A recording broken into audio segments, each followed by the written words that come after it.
जय Hind gentleman and lady. सबसे पहले मैं आपको एक छोटी सी तरीके से आपको विस्तार में बताऊंगा कि ये अग्निपथ स्कीम कब, क्यों, कैसे, आज किस स्टेज के ऊपर पहुंची है। ये अनाउंसमेंट, गो नेक्स्ट, ये अनाउंसमेंट 14 जून को हुई थी। 14 जून को दो महत्वपूर्ण चीजों की अनाउंसमेंट हुई। एक 10.5 लाख जॉब्स गवर्नमेंट के लिए, एंड दूसरी अनाउंसमेंट अग्निपथ स्कीम की, जहां पे केवल 46,000 वैकेंसीज थी। बट किसी वजह से ये पूरी दौड़ 14 तारीख से इन 40,000 वैकेंसीज की तरफ चली गई, और उसमें आप लोगों का योगदान काफी है। Go next.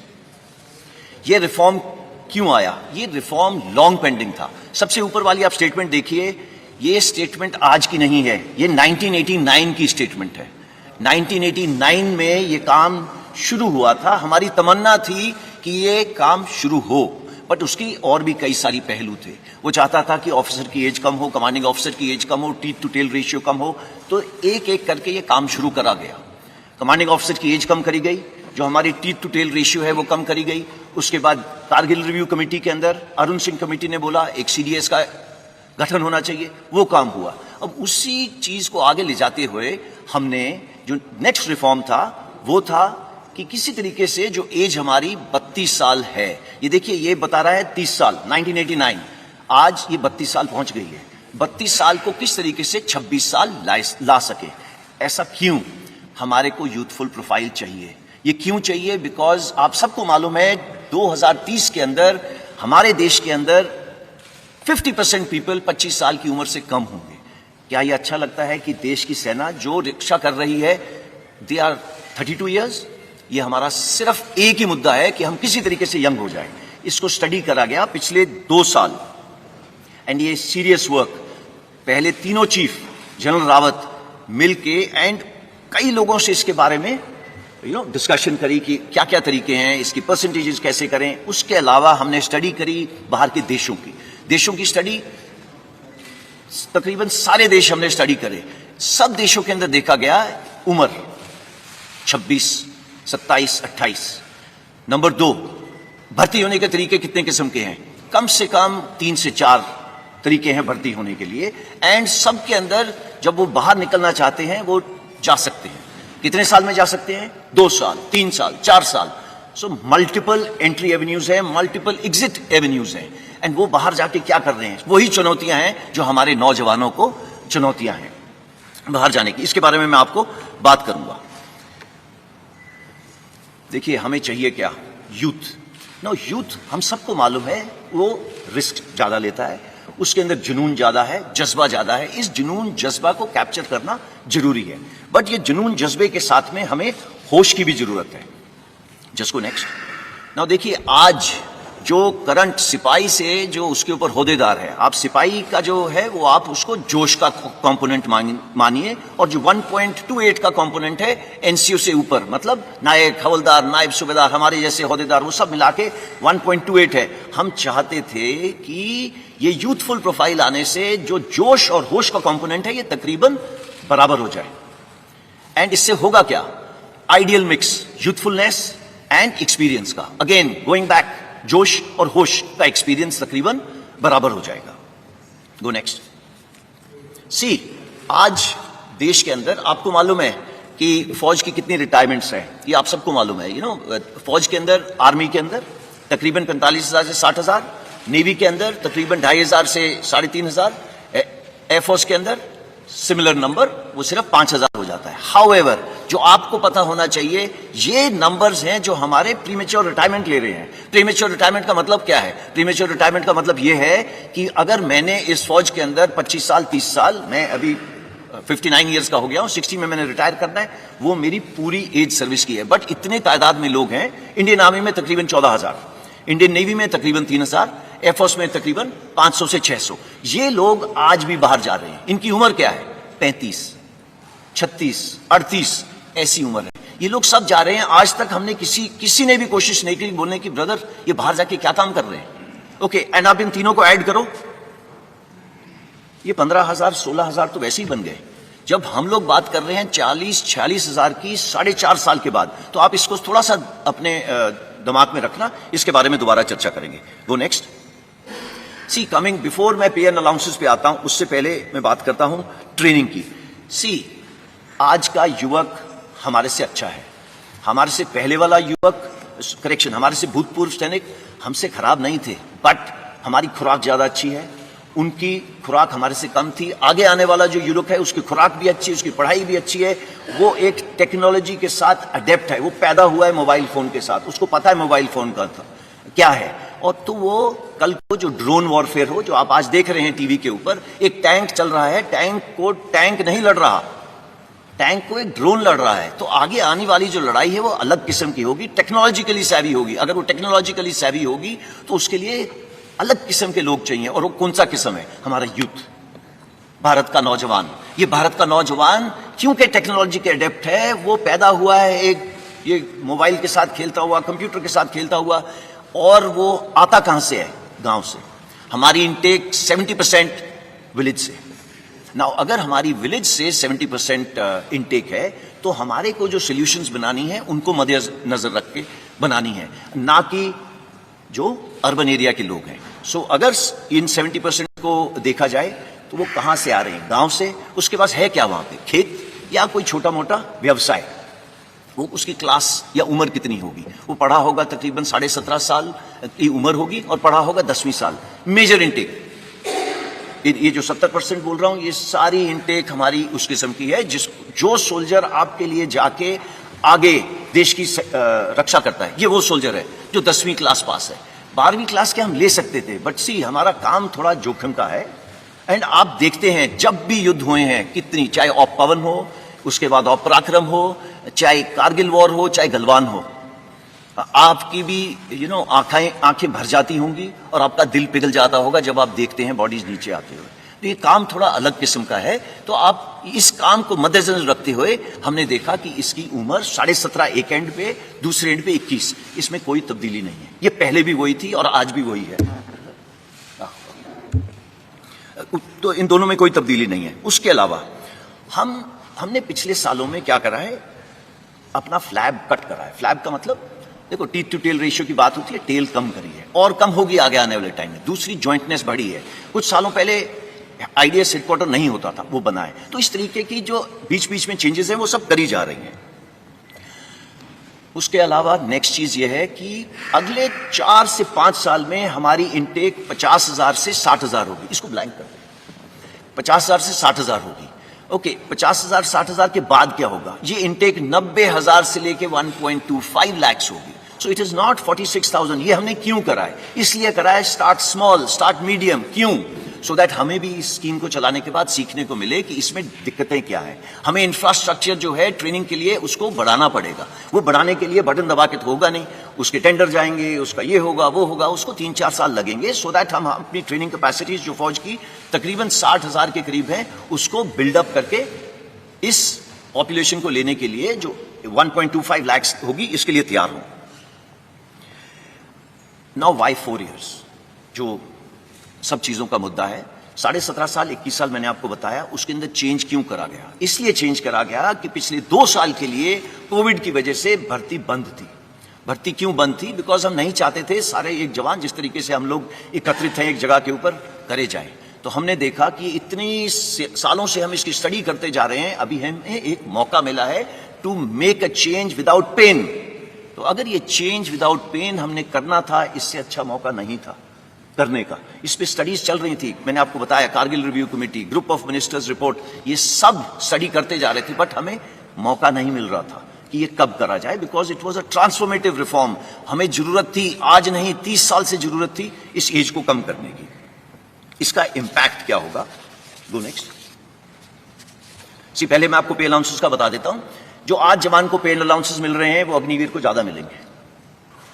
ओके, इसका please don't take him cost to company वगैरह जैसे वर्ड, देयर इज नथिंग। फौज की नौकरी एक जज्बा है, इसको आप पे से नहीं तोल सकते। हाउएवर, जो ये आपके सामने दर्शाया गया है, ये सबसे पहले जो 17 लाख के करीब है, ये उसकी पे है। एक सेवानिधि पैकेज है जिसके अंदर उसका योगदान 5 लाख है। गवर्नमेंट अपनी तरफ से 5 लाख डालेगी। इन दोनों के ऊपर जो इंटरेस्ट दिया जाएगा वो तकरीबन 1.5 लाख होगा। सो टोटल पे उसको 4 लाख तकरीबन इतनी मिलेगी। इसका मतलब ये नहीं है कि वो हमारे बराबरी की रिस्क एंड अलाउंस नहीं लेगा, उसके जितने भी अलाउंसेस हैं सेम रहेंगे। अगर वो मेरे साथ सियाचिन में बैठा है, he will get the same allowance. अगर वो मेरे साथ राजस्थान में बैठा है तो उसको सेम अलाउंस मिलेगा। अगर वो मध्य प्रदेश में बैठा है, मुझे भी नहीं मिल रहा, उसको भी नहीं मिल रहा। So it is equated, there is no differentiation. वो साथ वाले बिस्तरे पे सो रहा होगा, वो वही कपड़े पहन रहा होगा जो मैं पहन रहा हूं, वो मेरे साथ लंगर में बैठ के खाना खा रहा होगा।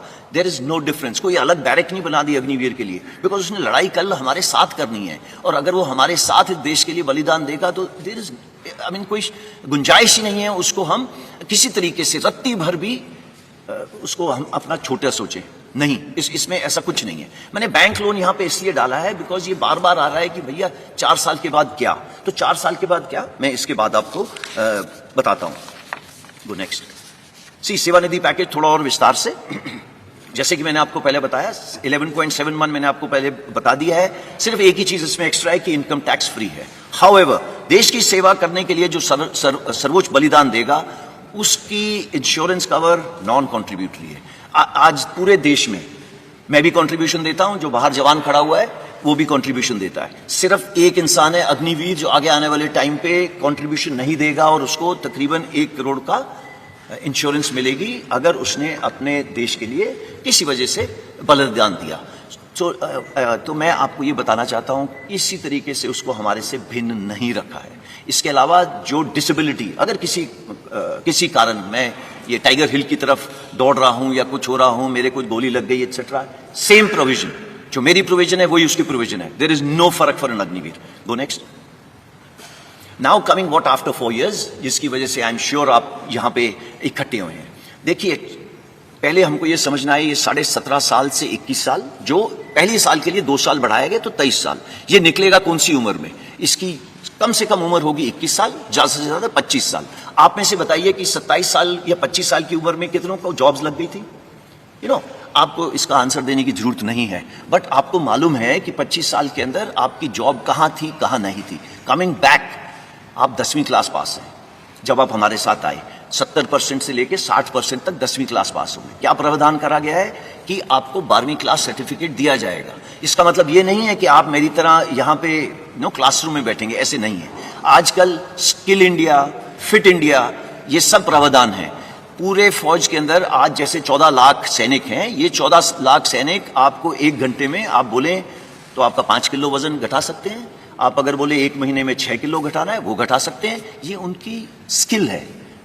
आप लोग सब जा रहे हैं, फीस दे रहे हैं एक क्या कहते हैं जिम के अंदर, ये उसको अपने आप इनग्रेन होती है। ये हम रोज करते हैं।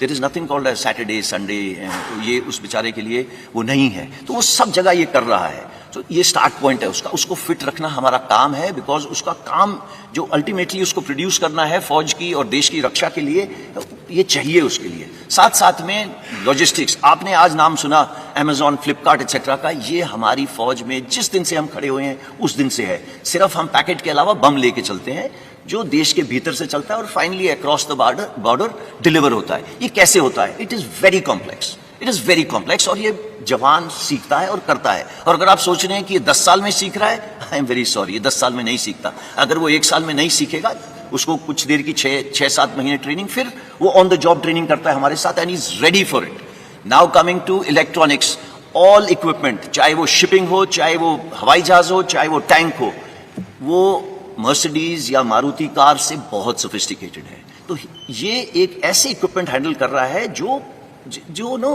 कंटेम्प्रेरी है। इट इज नॉट जो हम रोज चीजों के साथ छेड़ रहे हैं। मैं बात ही नहीं कर रहा रडार, मिसाइल सिस्टम्स वगैरह की, बिकॉज आप सबको पता है ये होगा। उसके बाद उसको डिग्री दी जा रही है जो चौथे पॉइंट पे लिखा हुआ है। तो स्टार्टिंग फ्रॉम द बिगिनिंग, जब ये मतलब युवक 25 साल का बाहर आएगा, ये स्किल तो होगा ही होगा। सबसे जरूरी स्किल एक इंसान को चाहिए डिसिप्लिन।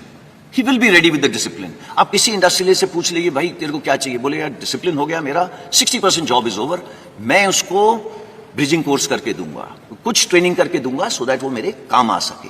ये सब करेंगे। बट ऐसा है 14 तारीख को ये स्कीम लॉन्च हो, और अगर हम सोचें कि 18-19 को पेपर के ऊपर लिख के दे दिया जाए कि इतने परसेंट नहीं, बिकॉज हमने ये स्कीम लोगों के साथ शेयर नहीं करी थी, सिर्फ उनको बताया था कि आप अपनी तैयारी कर लो और तैयार रहना। तो इसी तरीके से ये सबने प्रावधान करें। सबसे पहले 15 तारीख को सुबह मिनिस्ट्री ऑफ होम अफेयर्स ने बोला कि हम रिजर्वेशन करेंगे। उन्होंने ये नहीं बोला कितनी परसेंटेज करेंगे, उन्होंने बोला प्रेफरेंस देंगे सीएपीएफ में।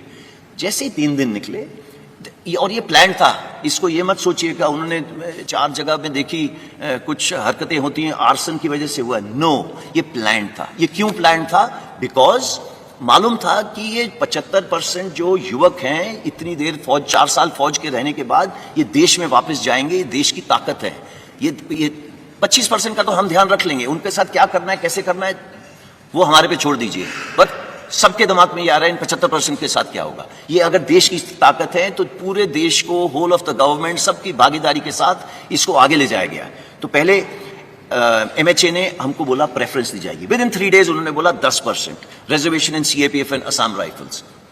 देन एज रिलैक्सेशन दी। एज रिलैक्सेशन क्यों दी? बिकॉज हमने पहले दिन बोला था कि जो कोविड की वजह से 21 साल के नहीं रह पाए वो 23 साल के हो गए, तो वो 2 साल बढ़ गई। हाउएवर उसके 3 दिन बाद एमएचए ने बोला अच्छा, वो युवक जो 21 साल में मेरे पास आने थे वो अब 23 के हो गए, तो उन्होंने फर्स्ट बैच के लिए ये स्पेशल कंसेशन दिया है to increase the age. Why? Because सब के सब यूथ के साथ कनेक्टेड है, उनको मालूम है देश का भविष्य, यूथ का भविष्य एकदम इंटीग्रेटेड है। Come to ministry of defence. Ministry of defence के अंदर कई सारी चीजें हैं, जैसे आपके सामने लिखा है coast guard, defence civilians, DPSUs हैं, उन्होंने भी सेम प्रावधान करा है। अगेन रिपीट कर रहा हूं, ये प्लान्ड था कि कितना परसेंटेज दिया जाएगा। क्यों? बिकॉज 75% देश की ताकत है। Age relaxation same thing. Coming to merchant navy, Indian navy एक ही इसमें क्वालिफाई होती है, उन्होंने भी प्रावधान करा है कि हम इनको लेंगे। जो सबसे जरूरी चीज है जो अगली 2 बुलेट्स में है, that is ministry of skill development and entrepreneurship and plus ministry of higher education. इन्होंने बोला मैं 12वीं क्लास करवा के दूंगा आपको, और इसका मतलब है कि they will get a proper skill certificate which will be governed, not that मैं जो अपने वो लेटर पैड पे साइन करके देता हूं to whomsoever it may concern. No, it is a proper government of India certificate जो रिकॉग्नाइज करा जाएगा जब आप बाहर जाएंगे। पहले उसकी स्किल्स कैप्चर करी जाएंगी, जिसके ऊपर काम शुरू हो गया है, और 1 महीने के अंदर ये पता चल जाएगा कि भैया इसकी ये स्किल्स हैं, चाहे वो नेवी का हो, चाहे वो एयरफोर्स का, चाहे वो आर्मी का। देन उसे diploma oblique degree, that is the 4th bullet programme for 12th pass, इसका पे काम चल रहा है। ओके, 4-5 महीने में ये भी तैयार हो जाएगा। इसमें कोई रॉकेट साइंस नहीं है। ब्रिजिंग कोर्सेज, ये ब्रिजिंग कोर्सेज कौन से हैं? ये ब्रिजिंग कोर्सेज वो कोर्स हैं, मैं आज अग्निवीर 25 साल का बाहर निकला, मैं वॉलंटियर हूं, अगर मैं फौज में रहना चाहता हूं रहूंगा, नहीं रहना चाहता नहीं रहूंगा। मेरे पास कुछ किस्म की कोष है 11.7 लाख, जिसके साथ मैं अपने गांव में वापस जाऊं, अगर चाहूं तो कुछ कर सकता हूं अपना खुद का, नहीं करना तो आपको ब्रिजिंग कोर्स का प्रावधान है। ब्रिजिंग कोर्स वो कोर्स है सो दैट अगर आप किसी इंडस्ट्री में जा रहे हैं, उससे पहले आपको क्या स्किल डेवलप करनी है, उसकी मोडालिटीज की, पैसे कौन देगा एंड उसकी फीस कौन भरेगा, वो सब करी जा रही है। अगर आप चाहते हैं उसको हायर एजुकेशन करनी है, या उस युवा में या युवका में ये मेंटल रिक्वायरमेंट है कि उसको ऊपर पढ़ना है, तो वो पढ़ेगा उसके लिए। मोका जो एविएशन का ध्यान रखता है, उन्होंने भी बोला है this is of course pure for air force, and कुछ इसके अंदर योगदान नेवी एंड आर्मी का भी होगा, बट मेजर एयरफोर्स का होगा, एटीसी एक्सेट्रा। तो वो ये सब उन्होंने बोल दिया है कि एयरक्राफ्ट ओवरऑलिंग एक्सेट्रा एक्सेट्रा यहाँ पे प्रावधान करेंगे। जो next then state governments, state police, आपने ये स्टेटमेंट पढ़ी होगी, ये एमएचए ने स्टेटमेंट दी थी जिसके अंदर उन्होंने दोनों चीजें कवर करी थी। नंबर 1 सीएपीएफ और उसके साथ में स्टेट पुलिस, दोनों में रिक्रूटमेंट कर दी गई। 4 प्रदेश तो ऐसे हैं, मैं उनका नाम नहीं लेना चाहता, जिन्होंने बोला है कि जितने लोग अग्निवीर वापस आएंगे मैं सबको जॉब दूंगा, सबको।